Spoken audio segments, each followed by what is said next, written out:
un voyage en comédie. Que sollicitez-vous à Versailles? La charge d'assainir les marais de la Dombe, un paradis pour les moustiques. La vie d'un paysan n'y dépasse pas 35 ans. Pauvres gens. Comme un malheur ne vient jamais seul, leur simple évocation provoque l'ennui. C'est que voyez-vous, monsieur, les paysans ne nourrissent pas seulement les moustiques, ils nourrissent aussi les aristocrates. Cette saillie drôlatique du baron Grégoire Ponceludon de Malavoie, joué par Charles Berling, face à l'abbé de Villecourt, porté par Bernard Giraudot, provient du ridicule de Patrice Lecomte, qui précise: si on a la chance un jour ou l'autre de faire des bons films, c'est parce qu'au départ, il y a de bons scénarios. C'est la condition de base et jamais, jamais on le dira trop. Et là, le scénario de Rémy Waterhouse est un travail brillant, concis, intelligent. Son action se déroule à Versailles, sous le règne de Louis Croivet-Bâton, et il enthousiasma son acteur principal. En lisant le scénario, on se dit c'est formidable, c'est un film 18e, et pourtant, qu'est-ce que ça a comme écho en moi aujourd'hui, quoi. En 1996, cette rupture entre la France de Versailles et le peuple de France résonnait avec le thème qui, un an plus tôt, avait fait de Jacques Chirac le président de tous les Français. Souvenez-vous, écoutez. Oui, de temps en temps, je m'essaye à des petites imitations. Oui, il y a une fracture sociale forte. Et cette fracture sociale s'appelle l'exclusion en général. Et en 1780, pour ne pas être exclu de la cour, il fallait être un bel esprit. Mais hélas, comme le remarque le marquis de Bellegarde, la droiture et le bel esprit sont rarement réunis. La voix de Jean Rochefort, qui dès WC était fermé de l'intérieur à l'homme du train, en passant par Tandem ou le mari de la coiffeuse, fut la muse du réalisateur. Et si j'aime passionnément Patrice Lecomte, c'est non seulement pour ses films auxquels s'ajoutent Les Bronzés, Les Spécialistes, La Fille sur le Pont, Monsieur et les Grands-Ducs, Une chance sur deux, mais aussi parce qu'il est capable de dire: je crois que j'ai aimé passionnément faire tous les films que j'ai faits. À l'arrivée, il y en a qui ont été réussis avec plus ou moins de bonheur, hein, j'en suis conscient, tant pis pour moi, mais au moment où j'ai fait mes films, j'ai adoré les faire. Et ce ridicule-là qui nous occupe aujourd'hui est un film que j'aime passionnément, ce qui semble totalement immodeste, mais tant pis pour moi. Et immodeste, il peut l'être, car avec Ridicule, il fut nommé aux Oscars et remporta 4 Césars, dont celui du meilleur film et du meilleur réalisateur, qu'il partagea avec Bertrand Tavernier pour Capitaine Conan. Qu'y a-t-il de mieux dans la vie? Écraser ses ennemis, les voir mourir devant soi et entendre les lamentations de leurs femmes. Alors non, ça c'est Conan le barbare, avec Arnold Schwarzenegger. Bien. Cet humour qui m'est propre et me permet de briller sur France Inter m'aurait fermé les portes de Versailles. Jamais de calembour. On les méprise à Versailles. Le calembour est noir de l'esprit. Voltaire, ma lecture de chevet. Ah, Voltaire. Une dernière chose, ne riez jamais à vos propres mots. Et des mots. Il y en a d'excellents piochés par le scénariste dans l'art d'orner l'esprit en l'amusant de Gaillot, de Pitaval, comme chez Verlaine. Sachez qu'on juge un homme à ses fréquentations. On a tort, monseigneur. Judas avait d'excellentes fréquentations. Pour décrire cette société de cour, il se nourrit aussi des mémoires de la comtesse de Boigne, née d'Osmond, qui inspirèrent également Marcel Proust pour la recherche. Il est 8h59 et vous n'êtes pas sur France Culture. De Fanny Ardant à Judith Godrèche, en passant par Bernard Desrand et Urbain Cancelier, le conte réunit des acteurs en majesté et conclut, depuis les falaises anglaises de Douvres, avec humour.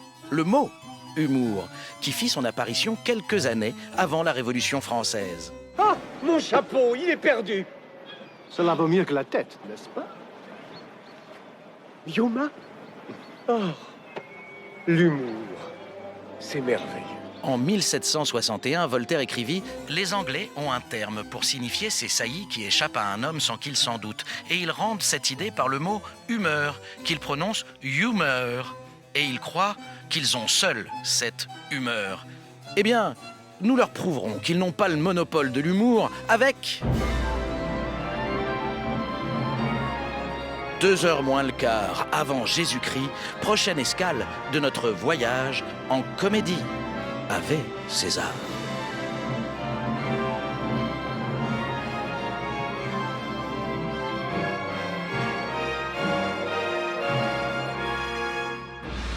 Vous pensez tous que César est un con? Vous pensez que le consul et son conseiller sont des cons? Que les émirs, la police et l'armée sont des cons?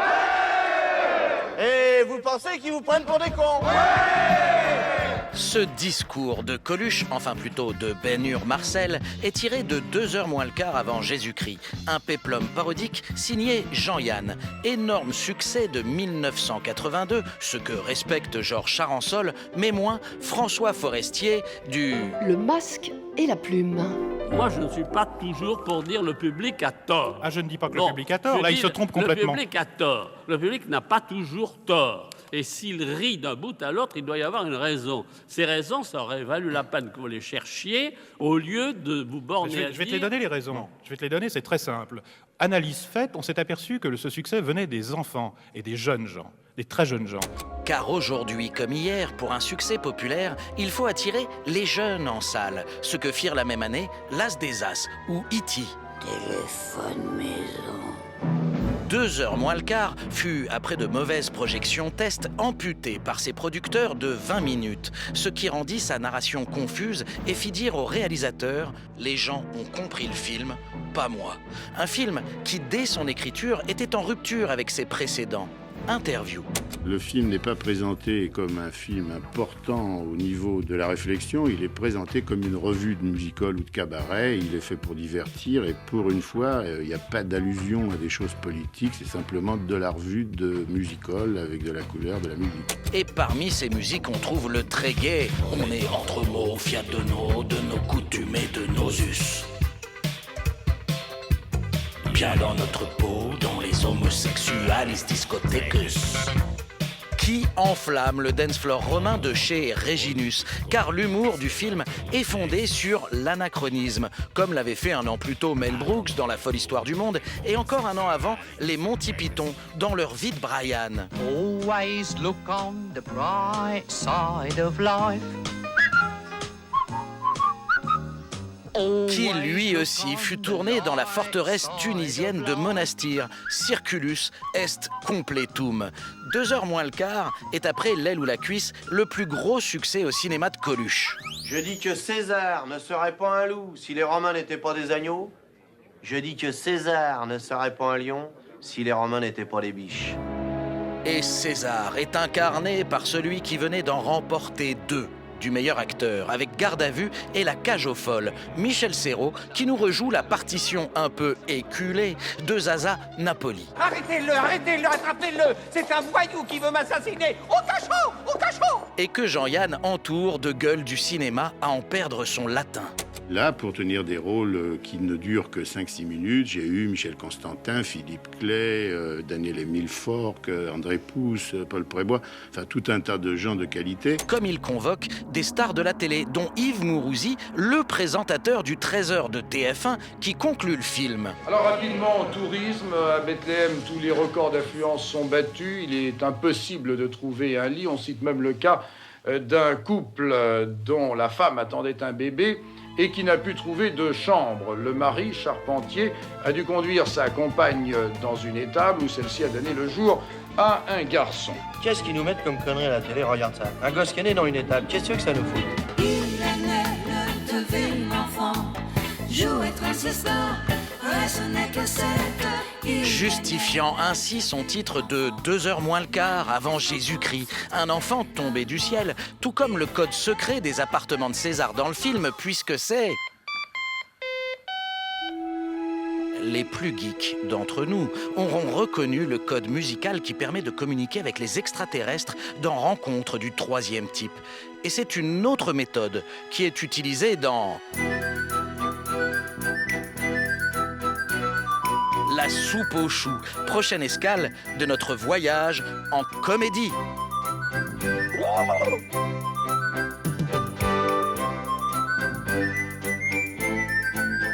Ça, c'est de la soupe aux choux. De la vraie, faite avec mes choux à moi. Une variété de printemps, le bacalon actif.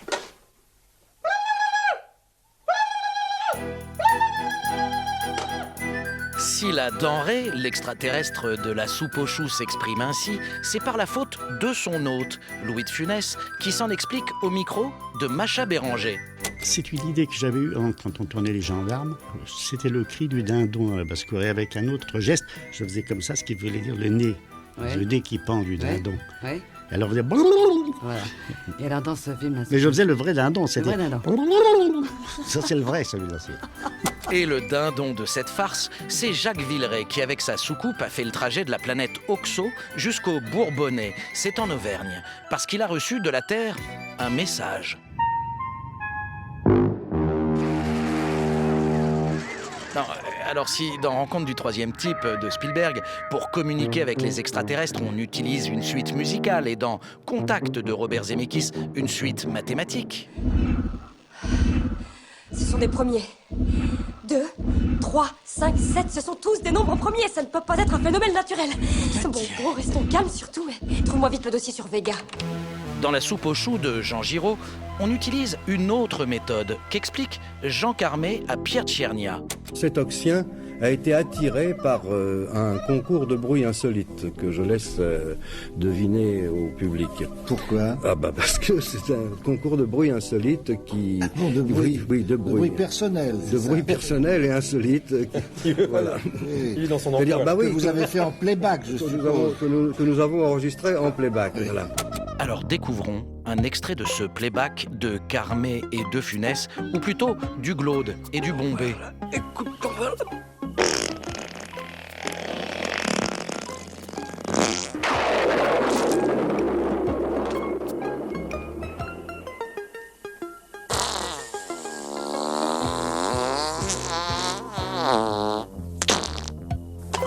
Le P est leur langage universel. Et ça tombe bien, car les choux figurent, aux côtés des légumineuses et des féculents, parmi les aliments qui génèrent le plus de gaz. Et donc, grâce à la soupe aux choux, on peut communiquer avec les étoiles en illimité.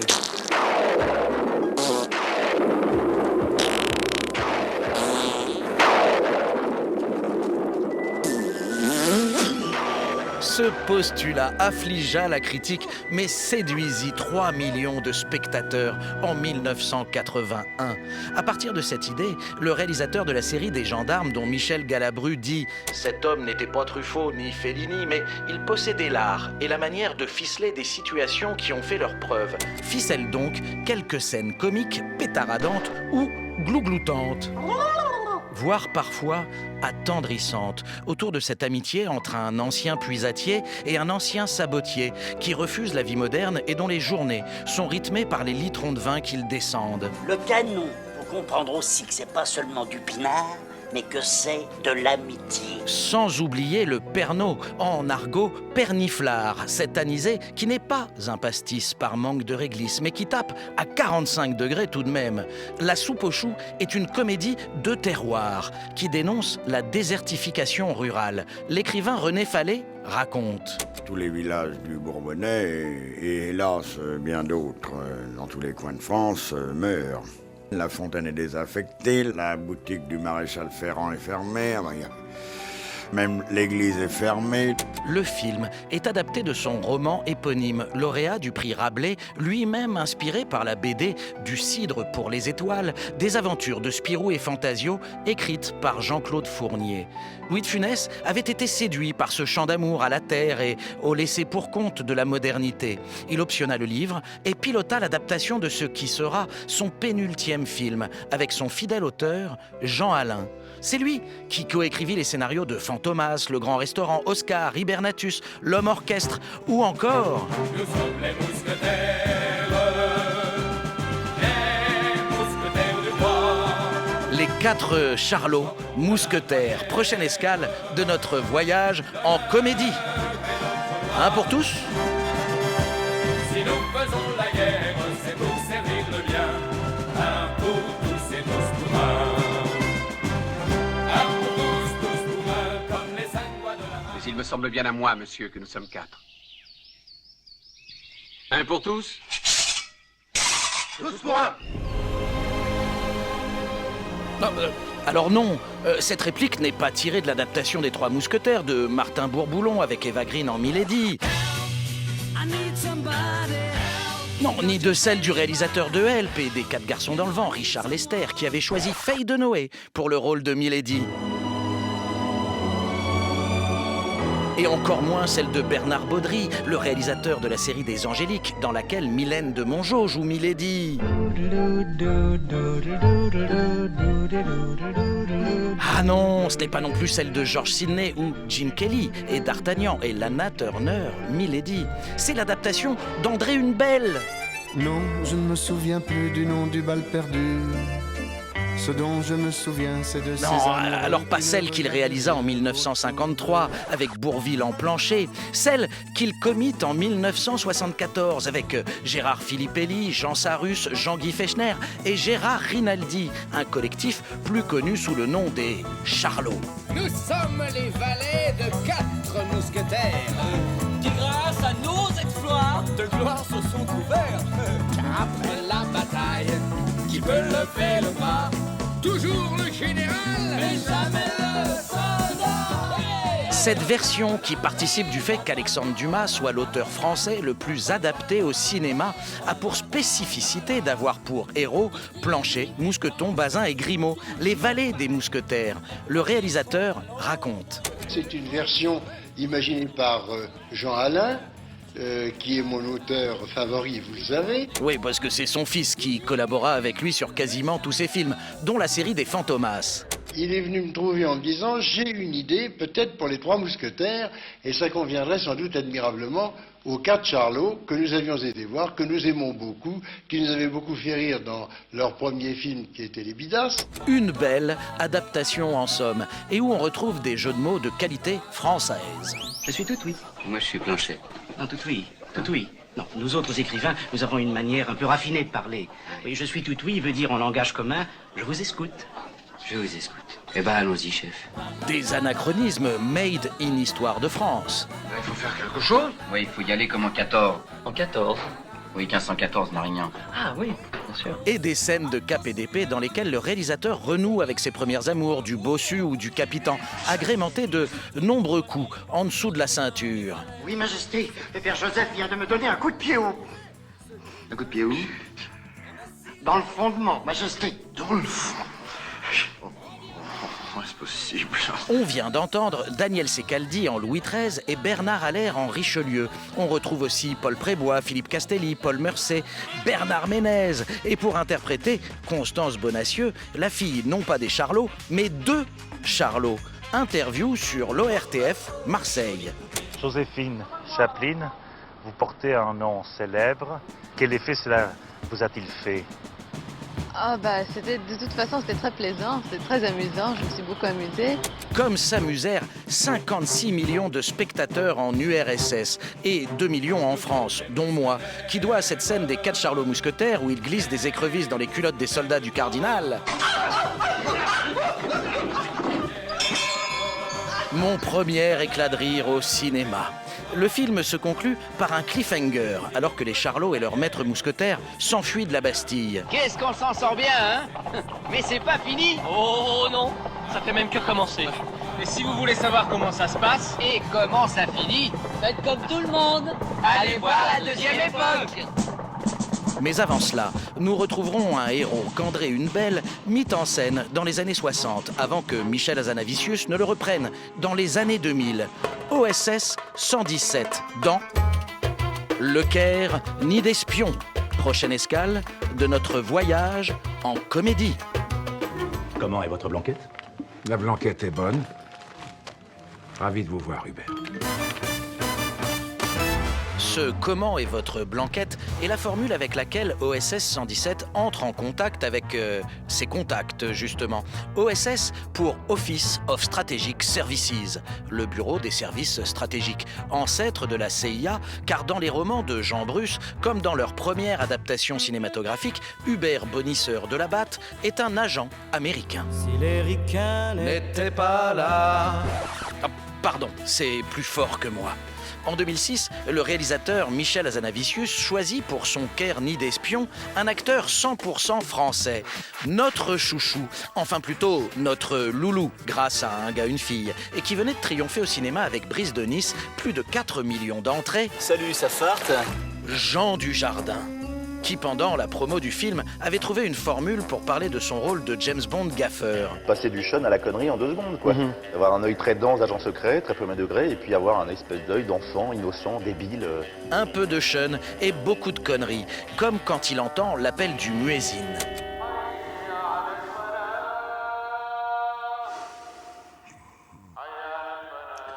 Mais il va la fermer sa gueule!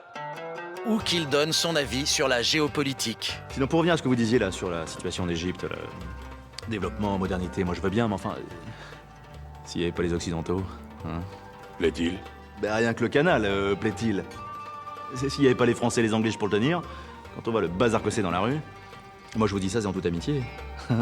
À l'écriture, on retrouve Jean-François Alain, ancien auteur des Guignols et citoyen grolandais, capable des pires jeux de mots. En tout cas, on peut dire que le soviet éponge. Comme des meilleurs sarcasmes. C'est marrant que c'est toujours les nazis qui ont le mauvais rôle. Nous sommes en 1955, Herr Bramar. On peut avoir une deuxième chance ? Un humour second degré qui en choqua certains au premier, car comme le rappelle le réalisateur... La France des années 50, évidemment, c'est une France qui est colonisatrice, misogyne, homophobe, très égocentrée, qui sont des valeurs qui n'ont pas disparu du tout de la société d'aujourd'hui, mais qui au moins ne sont plus le discours officiel. Cinéphage, le co-auteur de La Classe américaine accumule les références cinéphiliques, de Casablanca à L'homme qui en savait trop, en passant par Austin Powers où les cadavres ne portent pas de costard. Il ressort même un vieux logo Gaumont.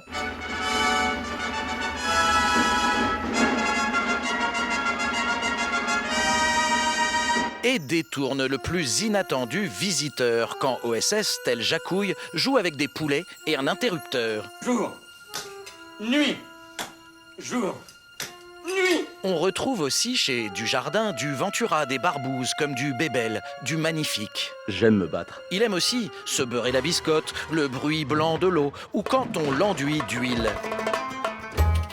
Il apprécie de se laisser conduire par Bérénice Bejo. Je conduis. Je n'ai jamais pu refuser quoi que ce soit d'une brune aux yeux marrons. Et si j'étais blonde aux yeux bleus? Cela ne changerait rien, vous êtes mon type de femme, Larmina. Tiens donc. Et si j'étais naine et myope? Eh bien, je ne vous laisserai pas conduire. Et adore jouer au Jokari avec Philippe Lefebvre, parler poulet avec Richard Samel et François Damiens, traiter avec condescendance Abdallah Moundi ou maltraiter Horatica. Et bien sûr, jouer Bambino à l'oud.